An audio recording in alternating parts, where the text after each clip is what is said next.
중학교에서 고등학교 갈 때는 이게 제곱수로 늘어난다고 보시면 돼요. 그 느낌이 정말 그렇습니다. 네. 이거를 우리가 감지하고 대비를 해야 될 것 같습니다.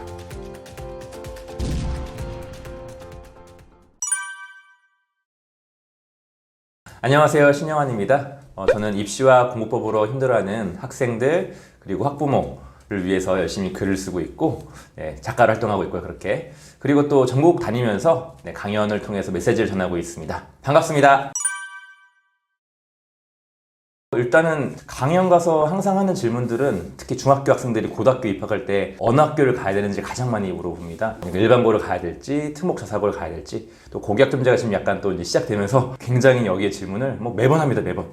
그게 주된 질문인 것 같습니다. 중학교 때까지는 공부를 잘 하다가 고등학교 때 갑자기 무너지는 친구들이 굉장히 많거든요. 그래서 이거에 대한 두려움 그리고 어떻게 하면 입시를 잘 할 수 있을지 이런 거에 대한 그 궁금증이 많은 것 같아요. 그래서 이런 것들을 많이 풀어드리려고 노력을 하고 있습니다. 일단 학벌이 중요하지 않다라고 얘기하지만 한국 사회에서는 중요한 것 같고요. 제 개인적인 의견이지만 그래서 많이 학부모님들도 학생들도 여전히 이 좁은 문을 통과하기 위해서 많이 노력하는 것 같고 힘들어하는 것 같아요. 결국 입시 공부든 진짜 공부든 결국 저는 단순히 암기하는 게 아니라 이해하면서 하는 게 진짜 공부라고 생각을 하고 내가 생각하면서 이게 어떻게 내 삶에 적용이 될지 이런 것도 같이 가져가는 게 진짜 공부라고 생각을 하거든요. 그게 결국 진로랑 연결될 수 있고요. 그래서 저는 시험 공부가 아닌 진짜 공부를 좀 했으면 좋겠다는 생각을 해봅니다. 제가 과거에 학창 시절이었을 때랑 지금이랑 입시는 크게 안 달라진 것 같아요. 제가 느끼기에는. 왜냐면 저도 그때 대학만 바라보고 공부를 했었고 지금도 대학만 바라보고 공부를 대부분 하고 있거든요. 그리고 수능이 지금 30년 가까이 그대로 살아 있습니다. 방식은 조금씩 바뀌고 평가 방식이 절대평가, 상대평가 이런 식으로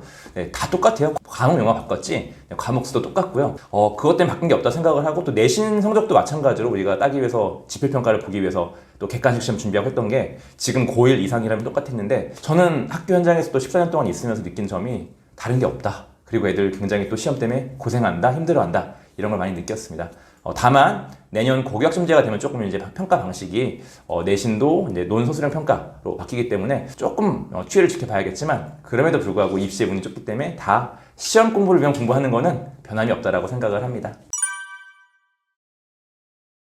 의대 열풍 이것도 약간 제가 보기에는 약간 최상위권 친구들의 해당되는 어떤 상황인 것 같아요. 일반적인 친구들은 10% 안에도 못 들어가서 많이 고생을 하고 힘들어 하는데 이제 최상위 친구들, 의대를 준비하는 친구들 혹은 이제 학군지나 주요 이렇게 약간 교육열이 센 지역들 있죠. 그런 쪽에 저는 이슈라 생각을 합니다. 왜냐면 일반적인 학생이 전교 1등을 해도 학교에서 의대를 못 갈 가능성이 높거든요. 전국의 고등학교가 2,000개가 넘는데 전교에서 1등을 해도 못 갈 수도 있습니다. 그러니까 그게 과연 저희 일반적인 사람들에 해당되는 이슈일까 생각이 들어서 너무 거기에 저희가 마음을 쓰지 않고 자기가 맞는 진로에 맞게 공부를 했으면 좋겠다고 생각을 합니다. 제 과거도 그랬고 지금 제가 학교에서 봐왔던 친구들도 그렇고 중학교 때까지는 공부를 꽤 잘했다고 생각을 해요. 특히 지금 기준으로 이제 우리가 A라는 절대평가에서 등급을 받게 되는데 이게 평균적으로 한 30% 정도 되거든요. 전국적으로 볼 때. 근데 이제 학군지나 또 주요 이제 비평준화 지역에서 인플레가 심한 지역은 50% 내외가 됩니다. 이게 A라는 점수가. 이거를 고등학교를 갔을 때 보면은 이제 심각해지는 게 50%는 딱 중간이고 5등급이에요. 그러니까 내가 지금 A를 받았지만 고등학교 가서 중간할 수도 있는 거고 특목 자사고나 학군지 지역에 좀 약간 힘든 어렵게 들어간 학교를 갔을 때는 7, 8, 9등급이 될 수도 있어요. 다 A 받고 온 친구들이니까. 이거를 일단 아셔야 됩니다. 이게 가장 중요한 포인트고 그리고 초등학교에서 중학교 올라갈 때는 갭이 약간 이렇게 한 N배수 정도로 느껴지는데 공부가 어려운 정도가 중학교에서 고등학교 갈 때는 이게 제곱수로 늘어난다고 보시면 돼요. 그 느낌이 정말 그렇습니다. 이거를 우리가 감지하고 대비를 해야 될 것 같습니다. 상위권이라면 특목 자사고가 유리합니다. 왜냐하면 프로그램도 많고 이제 아이들이 어쨌든 거기 가서 쓰러지지 않고 올라갈 수 있는 방향이 있으니까. 근데 내가 만약에 어정쩡하게 성적을 받고 있는 상황이거나 정말 최상위가 아니라면은 조금 가서 많이 힘들고 오히려 무너지는 경우가 많아서 일반고 가서 차라리 잘한다 하면서 이렇게 올라가서 끝까지 올라가는 친구가 나올 수도 있고 특목 자사고 가가지고 중간도 못 해가지고 무너지면은 많은 케이스가 그래요. 거의 60% 가까이가 중경 외시를 못 가니까 아이들이 평균적으로 많이 무너집니다. 그러니까 이걸 한번 생각해 볼 필요가 있을 것 같아요. 내가 여기 갔을 때 과연 얼만큼 할 수 있을까? 물론 알 수는 없어요. 근데 일단 생각해 봐야 될 것 같고 근데 간혹 이런 친구들이 있어요. 정말 자존감이 강하고 높고 그다음에 이제 아이들이 가서도 발표도 막 일어날 수 있는 친구들 막 경쟁 막 뚫고 지나가는 친구들 강한 의지가 있는 친구들은 또 의외로 또 잘 못했다가 중학교 때 고등학교 가서 그런 환경 속에서 다 공부만 하니까 열심히 꿋꿋하게 자기 속도에 맞게 해가지고 올라가는 친구도 있어서 개인의 성향도 중요하고 상위권일 때 좀 더 유리한 면이 있으니까 이걸 고려해가지고 결정을 했으면 좋겠습니다. 제가 그걸 같이 문해력 공부 성적을 한 라인으로 한번 같이 맞춰서 말씀드려 볼게요. 문해력에 대한 정의가 일단 우리는 글을 읽고 이해하는 능력이라고 많이 알고 있는데, 또 이제 한편으로는 이게 문해력이 이제 내년부터 특히 2022 개정 교육과정이 되면은 리터러시라는 개념으로 바뀐다고 좀 생각을 해요. 작가로서. 자, 문해력 한자는 그냥 글을 읽고 이해하는 능력인데요. 리터러시는 글을 읽고 쓸 줄 혹은 말로 할 수 있는 능력이기 때문에 이게 또 이제 굉장히 중요해지고 있습니다. 일단 이 두 가지 관점으로 개념을 잡았으면 좋겠고, 문해력을 쉽게 정말 바꾸면 그냥 한마디로 배경 지식이에요. 뭐라고요? 네, 배경 지식. 배경 지식이 뭐냐? 내가 알고 있는 지식이거든요. 근데 새롭게 공부를 할 때 우리는 항상 새로운 지식을 만나면서 알고 있던 지식과 새로운 지식을 연결을 합니다. 그때 뭐 하느냐? 우리가 공통점을 찾아보고 차이점을 또 찾아보고, 이 과정 속에서 우리가 새로운 지식을 얻게 되는데, 이 문해력이 부족하면 어떻게 될까요? 네, 이 지식을 습득하는 과정이 굉장히 느려질 거고, 그리고 이해가 안 될 거고 힘들 거예요.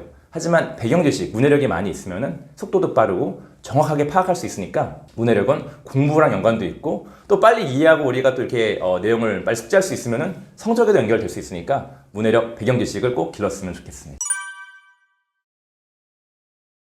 저희 때는 그 문해력이라는 개념이 이렇게 대중화되지 않아서 인지를 못했던 것 같은데, 사실 그때도 책을 많이 읽고 온 친구들은 이해력이 빨랐던 것 같아요. 그래서 그때도 문해력이 용어가 없었지, 사실은 이제 배경 지식이 많은 친구들이 유했던 거 맞는 것 같고, 지금은 이제 이게 이슈가 됐고, 네, 실제 제가 느끼는 것도, 저는 이제 외국에서 10년 이상 있으면서 초창기에 제가 가르쳤던 친구들은 정말 질문하는 수준도 높고 또 이제 어휘력도 풍부하고 이렇게 생각했는데, 최근에 한 5년 이내의 친구들은 뭐 코로나도 겪었고 했는데 어휘력이 굉장히 많이 부족해요. 생각보다. 그래서 수업 시간에 예전에는 제가 이제 논리적인 어떤 그런 문장 구조를 영어 선생님이니까 설명하고 이제 이런 내용적인 측면을 많이 설명하면서 이제 이해를 시켰는데, 지금은 어휘부터 시작을 해야 되고, 심지어 어휘를 설명했는데 한자어니까 이해를 못 해가지고 다시 설명해야 되고, 이게 좀 많이 달라지는 걸 느끼고 있습니다. 그래서 문해력이 여러 가지 포함하지만 쉽게 어휘력으로만 봐도 큰 차이가 나기 때문에 저는 조금 지금 이게 내 문해력이 많이 떨어진 걸 느끼고 있고, 실제 우동생들이 학교 이제 그 성공하는 케이스들은 어릴 때 책을 정말 많이 읽고 독서왕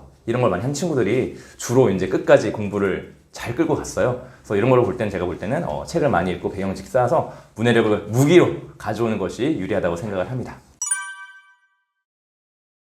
독서가 당연히 우선이라고 생각을 하는데 주의사항이 있습니다. 읽고 끝내면 기억이 안 남습니다. 읽고 내용을 요약할 수 있어야 돼요. 참고로 근데 이게 중요한 게 서술형 평가에 연결이 돼요. 사실을 요약하는 능력은 서술형 평가거든요. 그래서 여기 연결되고 플러스 알파로 내 생각을 적어봐야 돼요.